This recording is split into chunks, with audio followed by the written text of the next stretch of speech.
ഒത്തിരി മുഖവരെ കൂടാതെ അല്പനിമിഷങ്ങൾ ദൈവത്തിൻ്റെ വചനം പങ്കുവെക്കുവാനായി താല്പര്യപ്പെടുന്നു.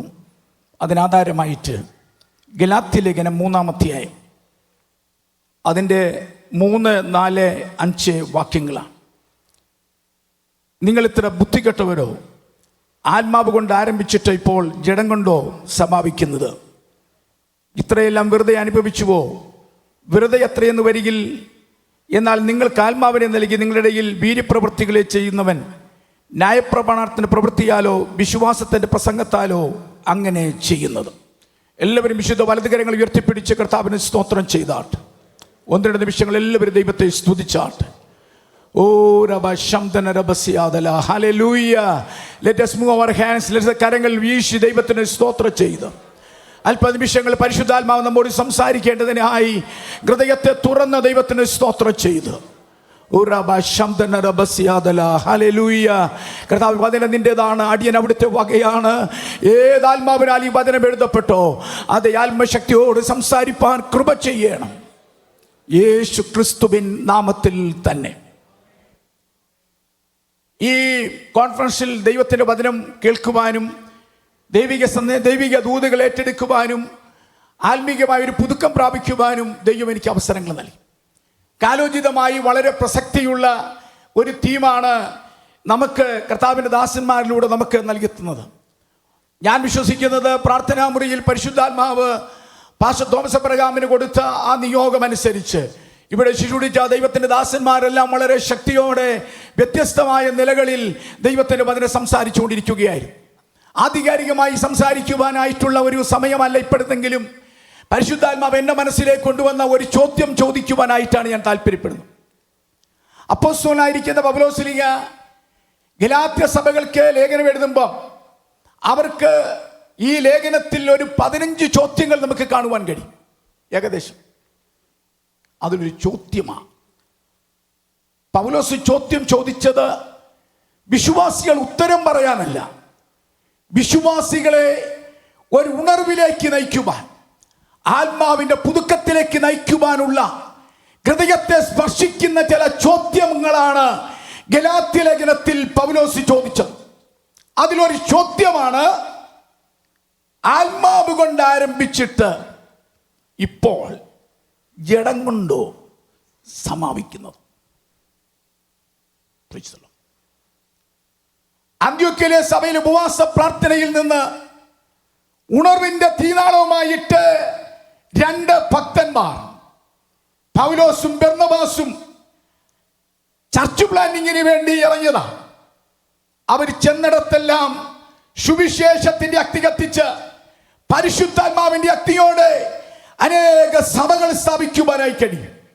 അങ്ങനെ സ്ഥാപിച്ച സഭകൾ പിസിദിയിലെ അന്ത്യോക്യ, ഇക്കോന്യ, ലുസ്ര, ദർബ, ഈ സഭകളെ വിശ്വാസത്തിൽ ഉറപ്പിച്ച് 14-ാം അധ്യായത്തിൽ അനേക മൂപ്പന്മാരെ അവിടെ നിയമിച്ചനന്തരം താൻ തന്നെ ഏൽപ്പിച്ചിരിക്കുന്ന ശുശ്രൂഷയിലേക്ക് പോയിട്ട് അധികം കാലം കഴിയുന്നതിന് മുൻപേ താൻ സ്ഥാപിച്ച സഭയിലുള്ള ദൈവജനത്തിൻ്റെ അവസ്ഥ കണ്ടിട്ട് വളരെ വേദനയോടെ ചോദിക്കുന്ന ഒരു ചോദ്യമായത്.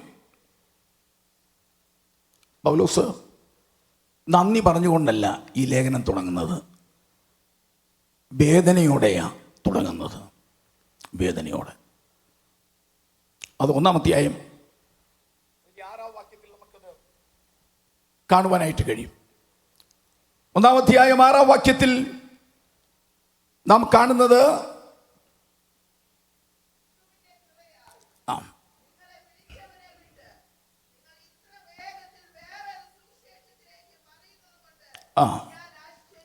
ഞാൻ ആശ്ചര്യപ്പെടുകയാണ്. ഹൃദയവേദനയോടുകൂടെ പൗലോസായിരിക്കുകയാണ്. ഏറ്റവും പ്രധാനപ്പെട്ട കാര്യം, പൗലോസ് വില കൊടുത്തു സ്ഥാപിച്ച സഭകളാണ്. പൗലോസിന്റെ അടിത്തട്ടിൽ ആഴമേറിയ വേദനയുണ്ടായിട്ട് ചോദിക്കുകയാണ്, നിങ്ങൾ ആത്മാവ് കൊണ്ട് ആരംഭിച്ചിട്ട് ഇപ്പോൾ ജഡം കൊണ്ടോ സമാപിക്കുന്നത്? ഇന്ന് പകലിൽ നിങ്ങൾ എവിടെ നിന്നാ തുടങ്ങിയത്? ഇപ്പോൾ എവിടെയാ? ഇപ്പോൾ നിങ്ങൾ ആത്മാവിൽ സഞ്ചരിച്ചു കൊണ്ടിരിക്കുകയാണോ, അതോ തുടങ്ങിയിടത്തു നിന്ന് പുറകോട്ട് പോയോ? തുടങ്ങിയിടത്തുനിന്ന് പുറകോട്ട് പോയോ? Price the Lord. ഒരു അപ്പന്റെ ഹൃദയം പോലെ നഷ്ടപ്പെട്ടു പോയ മക്കളെ ഓർത്ത് പൗലോസ് വേദനയോട് ചോദിക്കുന്ന ചോദ്യമാണ്, ഈ കോൺഫറൻസിൽ കഴിഞ്ഞാലും എനിക്ക് നിങ്ങൾക്ക് നൽകുവാനായി പരിശുദ്ധാത്മാവ് നൽകിയ നിയോഗം. ആഴമേറിയ വേദനയോടുകൂടെ നാം മടങ്ങിപ്പോകുന്നെങ്കിൽ കൃത്യമായും നഷ്ടപ്പെട്ടു പോയ അഭിഷേകം നമ്മുടെ സഭകളിലേക്ക് തിരിച്ചു വരിക തന്നെ ചെയ്യും. വിശ്വസിക്കുന്നവർ കരങ്ങൾ ഉയർത്തി കർത്താവിന് സ്തോത്രം ചെയ്താണ്. ഹല്ലേലൂയ. ഇവിടെ എന്താണ് ഈ ചോദ്യത്തിന്റെ പ്രസക്തി എന്ന് പറഞ്ഞ് നമുക്ക് മനസ്സിലാക്കുവാൻ കഴിയും. 1-ാം നൂറ്റാണ്ടിൽ പൗലോസ് സഭകൾ സ്ഥാപിച്ചപ്പം 14-ാം അധ്യായത്തിലും 13-ാം അധ്യായത്തിലും അത്ഭുതങ്ങളും അടയാളങ്ങളും നടന്നു. പരിശുദ്ധാത്മാവിന്റെ വലിയ പ്രവൃത്തികൾ അതിശക്തിയോടെ വെളിപ്പെടുവാനായിട്ടിടയായി. പക്ഷെങ്കിൽ കാലാന്തരത്തിൽ വ്യത്യാസങ്ങൾ വന്നപ്പോൾ തൻ്റെ ഹൃദയത്തിന്റെ ആഴത്തിൽ നിന്ന് ചോദിക്കുകയാണ്, നിങ്ങൾ ആത്മാവ് കൊണ്ട് ആരംഭിച്ചിട്ട് ഇപ്പോൾ ജഡം കൊണ്ടോ അവസാനിക്കുന്നത്? ഉത്തരം പറയണ്ട. ആത്മാവ് കൊണ്ട് ആരംഭിച്ചെങ്കിൽ ചിലതവിടെ കാണും, ചിലതവിടെ കാണും. അതിൽ ഏറ്റവും പ്രധാനപ്പെട്ട കാര്യം 1-ാം അധ്യായത്തിന്റെ 6-ാം വാക്യവും 10-ാം വാക്യവും വായിക്കുമ്പോൾ നഷ്ടപ്പെട്ടു പോയത് എന്താന്ന് ചോദിച്ചാൽ അവർ വേറൊരു സുവിശേഷത്തിലേക്ക് മറിഞ്ഞു.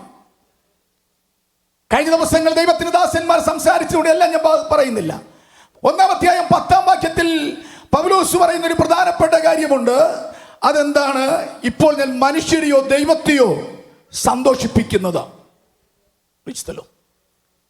പൗലോസ് സഭ തുടങ്ങിയത് 13-ാം അധ്യായത്തിൽ യേശുവിന്റെ ക്രൂശീകരണത്തെ കുറിച്ചും യേശുവിന്റെ കഷ്ടാനുഭവത്തെ കുറിച്ചും ഉയർത്തെഴുന്നേൽപ്പിനെ കുറിച്ചും മാത്രമല്ല, പാപമോചനത്തെ കുറിച്ചും നീതീകരണത്തെ കുറിച്ചും പ്രസ്താവിച്ച അനന്തരം 14-ാം അധ്യായത്തിൽ ന്യായവിധിയുടെ ദൂത് കൊടുത്ത അധ്യായം തീരുന്നു.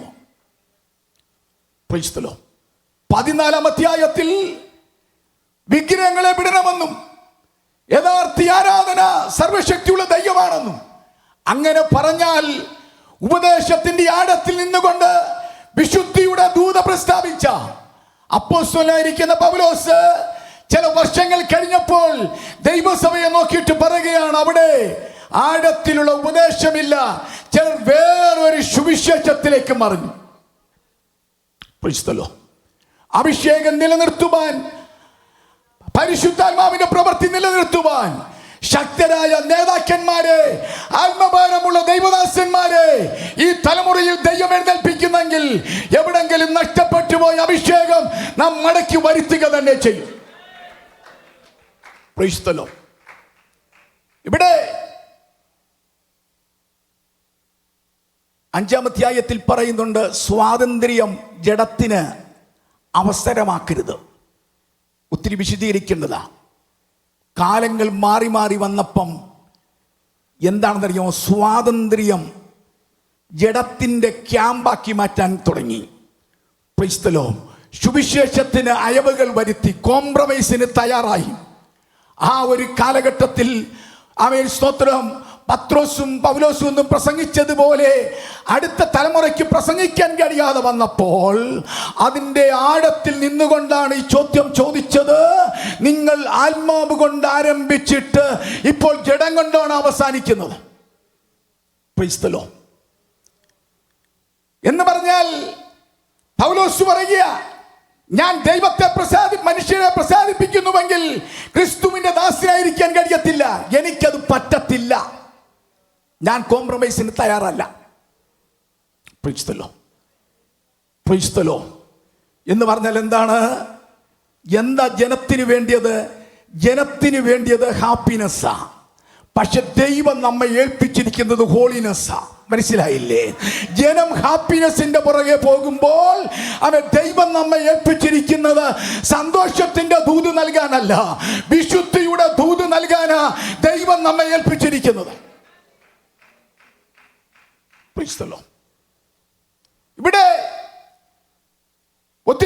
അർപ്പിക്കുവാനായിട്ടുണ്ടെങ്കിലും നിങ്ങൾ ചിന്തിച്ചു നോക്കിക്കേ, വാഗ്ദത്ത നാട്ടിലേക്ക് കാലെടുത്തു വയ്ക്കുവാൻ സമയമായിരിക്കുമ്പോൾ ദൈവത്തിന് വേണ്ടി പ്രവചിക്കുവാനായി തിരഞ്ഞെടുത്ത ബിലെയാം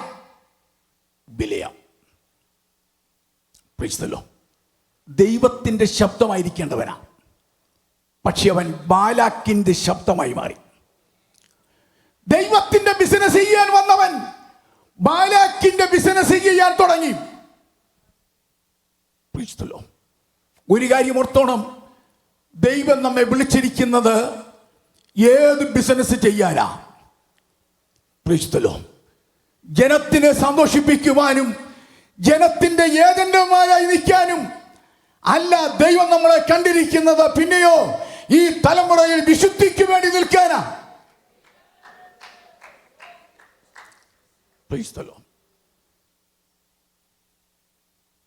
ചൊടാടത്തി പറഞ്ഞു കഴിഞ്ഞാൽ വെളിപ്പാട് പുസ്തകത്തിൽ പെർഗമോസിലെ സഭയിലേക്ക് വരുമ്പം അവിടെ പറഞ്ഞു, ബിലിയാമിന്റെ ഉപദേശം പിടിച്ചിരിക്കുന്നവർ അവിടെ നിനക്കുണ്ട്. സഭയുടെ ആ അധ്യായത്തിന്റെ ആ സഭയുടെ ദൂത് എഴുതുമ്പം അവിടെ അന്തിപ്പാസിനെ കുറിച്ച് പറയുന്നുണ്ട്.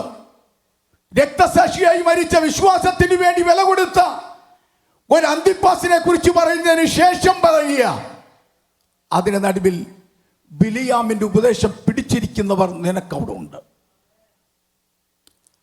ഇവിടെ സഭയുടെ രജിസ്റ്റർ പരിശുദ്ധാത്മാവ് നോക്കിയപ്പം വില കൊടുത്തി ഒത്തിരി പേരുണ്ട്. വില കൊടുത്തി അന്തിപ്പാസിന്റെ പേരാദ്യം കാണുമ്പോൾ തൊട്ടടുത്ത പേജുകളിൽ കാണുന്നത് ബിലിയാമിന്റെ ഉപദേശം പിടിച്ചിരിക്കുന്നവരാണ്. ഞാൻ പറയട്ടെ, ദൈവസഭയ്ക്കകത്ത് വിശുദ്ധന്മാരിരുന്ന കസേരയിൽ അശുദ്ധന്മാരിരിക്കാനല്ല ദൈവസഭ പണിതിരിക്കുന്നത്. ഒന്ന് കരങ്ങൾ ഉയർത്തി കർത്താവിന് സ്തോത്രം ചെയ്യാം. ഹല്ലേലൂയ.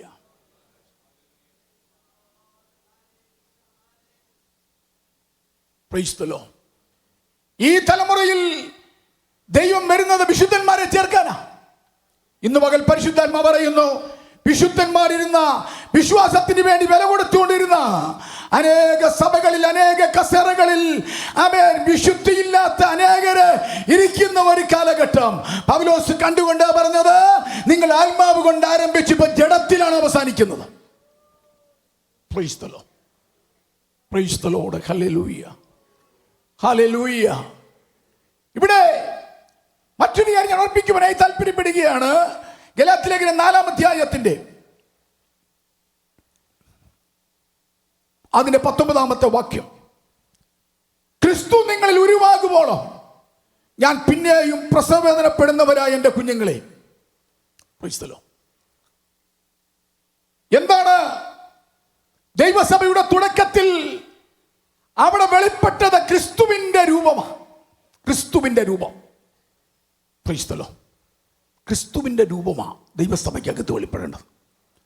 അഭിഷേകമുണ്ടെങ്കിൽ വെളിപ്പെട്ടു വരേണ്ടത് ക്രിസ്തു നമ്മളിൽ വെളിപ്പെടണം. ക്രിസ്തുവിന്റെ ജീവൻ നമ്മളിൽ വെളിപ്പെടണം. എത്ര പേർ വിശ്വസിക്കുന്നുണ്ട്? കൊട്ടിപ്പാടി ആരാധിച്ച് ബഹളമുണ്ടാക്കി അങ്ങ് പോകുവാനായിട്ടല്ല.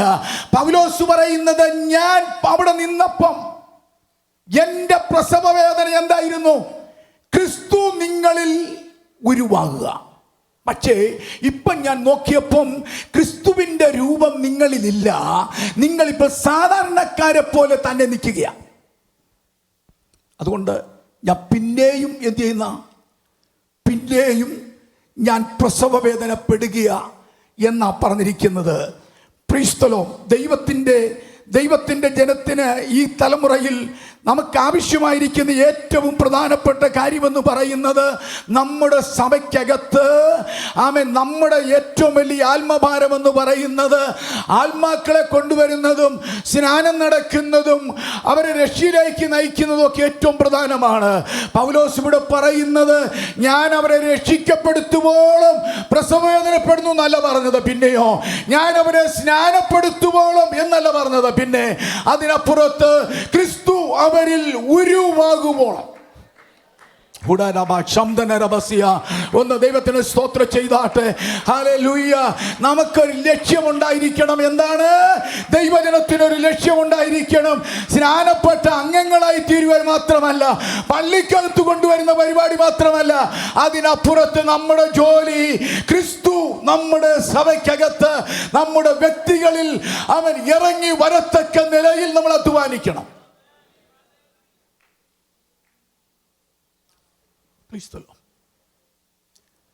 പൗലോസ് പറഞ്ഞത്, ഞാൻ അവരെ പ്രസിദ്ധരാക്കാനായിട്ട് പ്രസവവേദനപ്പെടുന്നല്ല പറഞ്ഞു. ഞാൻ അവരെ വേദശാസ്ത്രം പഠിപ്പിക്കാൻ പ്രസവവേദനപ്പെടുന്നല്ല പറഞ്ഞത്. ഞാൻ അവരെ മിടുക്കന്മാരാക്കാൻ ഞാൻ വേദനപ്പെടുന്നല്ല പറഞ്ഞത്. ആമേൻ. പൗലോസ് പറഞ്ഞത്, ക്രിസ്തു അവരിൽ ഉരുവാകുവോളം. ഹല്ലേലൂയ. ഒന്നാം നൂറ്റാണ്ടിൽ സംഭവിച്ചത് എന്താണ്? ഒന്നാം നൂറ്റാണ്ടിൽ സംഭവിച്ചത്, ദൈവസഭയ്ക്കകത്ത് ക്രിസ്തു വെളിപ്പെടുവാനായിട്ടിടയായി. ക്രിസ്തുവിന്റെ രൂപം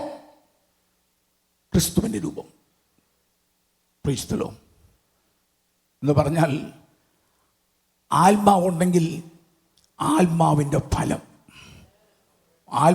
ഫലം വെളിപ്പെടണം. അഭിഷേകം പ്രാപിച്ച ദൈവമക്കൾ അന്യഭാഷ മാത്രം പറഞ്ഞു നിൽക്കുവാനായിട്ടല്ല.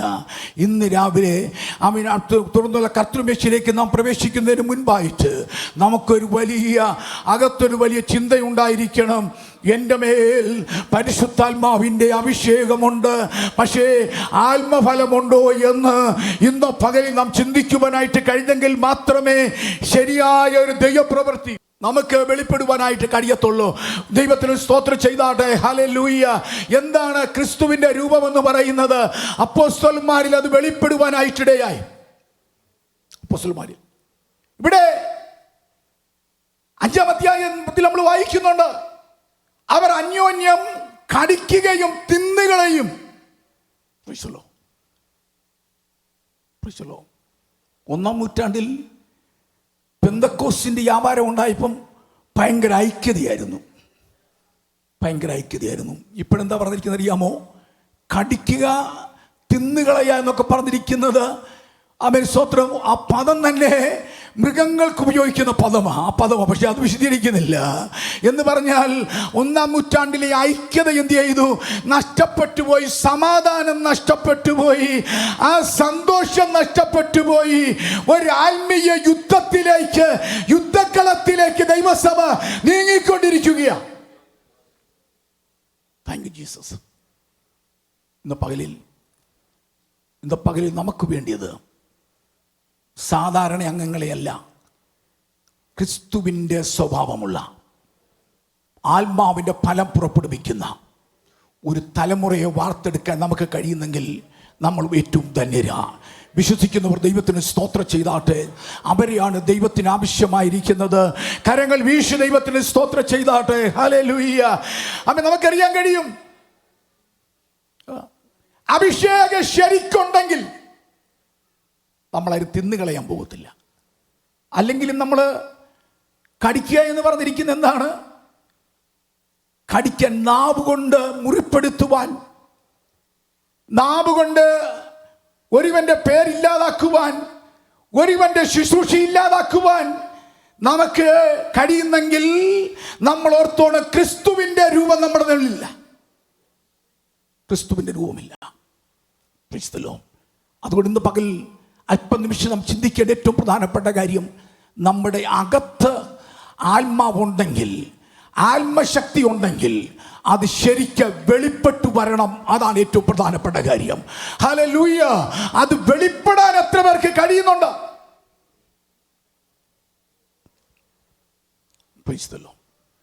ഒന്നാം നൂറ്റാണ്ടിൽ പത്രോസ്, യോഹന്നാൻ വ്യത്യസ്ത സ്വഭാവക്കാരായിരുന്നു. പക്ഷെങ്കിൽ പ്രാർത്ഥനാ സ്ഥലത്തേക്ക് അവർ ഒരുമിച്ച് പോയി.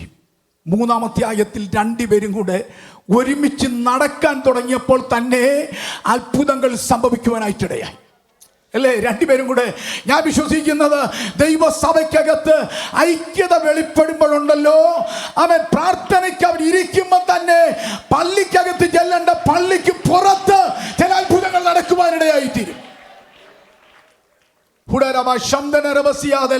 യേശുവിന്റെ നാമത്തിൽ എല്ലാവരും പോകാനുള്ള ഒരുക്കത്തോടു കൂടി ഇരിക്കുമ്പോൾ തന്നെ ഒരു കാര്യം ഞാൻ പറയട്ടെ, 1-ാം നൂറ്റാണ്ടിലെ ദൈവസഭയ്ക്കകത്ത് ഐക്യതയുണ്ടായിരുന്നു. ഐക്യതയുണ്ടായിരുന്നു. സ്തോത്രം. Price the Lord. യഹൂദന്മാരും ജാതികളും തമ്മിലുള്ള ഐക്യത ഉണ്ടായിരുന്നു. മതിൽക്കെട്ടുകൾ തകരുവാനായിട്ടിടയായി. ശൗല് ദൈവസഭയ്ക്കെതിരായിരുന്നു. പക്ഷേ പരിശുദ്ധാത്മാവ് വന്നപ്പം ദൈവസഭയുമായി ചേർന്ന് നിൽക്കാനായിട്ടിടയായി. Price the Lord. ഇന്ന് പകലിൽ ആത്മാവിൻ്റെ ഒരു വ്യാപാരം നമ്മുടെ നടുവിലുണ്ടെങ്കിൽ ഞാൻ വിശ്വസിക്കുന്നു ഒറ്റക്കെട്ടായി ഒരുമിച്ച് ഐക്യതയോടെ ആ ക്രിസ്തുവിൻ്റെ രൂപം, പ്രൈസ് ദി ലോർഡ്, ആമേൻ, സ്തോത്രം, പ്രൈസ് ദി ലോർഡ്, ക്രിസ്തു നമ്മളിലൂടെ വെളിപ്പെടുവാനായിട്ട് നാം നമ്മെ തന്നെ ഏൽപ്പിച്ചു കൊടുക്കുന്നെങ്കിൽ വാസ്തവമായ ഒരു വലിയ ദൈവപ്രവൃത്തി ഈ തലമുറയിൽ ദൈവം നമ്മുടെ സഭകളുടെ നടുവിൽ ചെയ്യുവാനായിട്ട് പോകുകയാണ്. Price the Lord. Hallelujah, hallelujah. അതുകൊണ്ടാണ് നിങ്ങൾ ആത്മാവ് കൊണ്ട് ആരംഭിച്ചിട്ട് ഇപ്പോൾ ജഡം കൊണ്ടോ അവസാനിക്കുന്നു. നിങ്ങൾ ആ ചോദ്യം ചോദിച്ച് നിങ്ങൾ തന്നെ ഉത്തരം കണ്ടെത്തും. ഇതൊരു വിശാലമായ സന്ദേശമാണ്. ഇവിടെ ഇത് മുഴുവൻ പറയുവാനായിട്ട് എൻ്റെ മുൻപാകെ സമയമില്ല. പക്ഷെ പൗലോസ് ഒരു കാര്യം പറയുന്നുണ്ട്, നിങ്ങളെ ആത്മാവിനെ അനുസരിച്ച് നിങ്ങൾ നടക്കണം. ഹല്ലേലൂയ. ആത്മാവിനെ അനുസരിച്ച് നടക്കുവാൻ, ആത്മസാന്നിധ്യത്തിന് വേണ്ടി ജീവിക്കുവാൻ നിങ്ങളെ തന്നെ ഏൽപ്പിക്കുന്നു എങ്കിൽ അവിടെയാണ് ഒരു വലിയ ദൈവപ്രവൃത്തി നടക്കുന്നത്. നമ്മുടെ ആത്മാവ്, നമ്മുടെ മേൽ വ്യാപരിക്കുന്ന ദൈവസാന്നിധ്യം, അത് ഒറിജിനലാണോ അതോ ഡ്യൂപ്ലിക്കേറ്റ് ആണോ? സ്വഭാവം. ഇവിടെ എന്താ പറഞ്ഞ, ക്രിസ്തു നിങ്ങളിൽ ഉരുവാകുക എന്ന് പറഞ്ഞാൽ അറിവല്ല, ഒരു രൂപാന്തരമാണ്. ഒരു രൂപാന്തരം സംഭവിക്കുന്നെങ്കിലേ ധൈര്യത്തോടെ പറയാൻ കഴിയത്തുള്ളൂ എൻ്റെ മേൽ ആത്മാവുണ്ടെന്ന്. Hallelujah, hallelujah, hallelujah. എല്ലാവരും ദൈവത്തിന് സ്തോത്രം ചെയ്താട്ടെ. എല്ലാവരും ദൈവത്തെ സ്തുതിച്ചാട്ടെ. ഓ റബശബ്ദന റബസിയാവല. Hallelujah, hallelujah. Praise the lord. വിശുദ്ധിക്ക് വേണ്ടി നിൽക്കുവാൻ, ദൈവിക സ്വഭാവം തെളിയിക്കുവാൻ ഈ തലമുറയിൽ നമുക്ക് കഴിയുന്നെങ്കിൽ നമുക്ക് പറയാം, ആത്മാവ് എൻ്റെ മേലുണ്ട്, ആത്മസാഹിത്യം എൻ്റെ മേലുണ്ട്.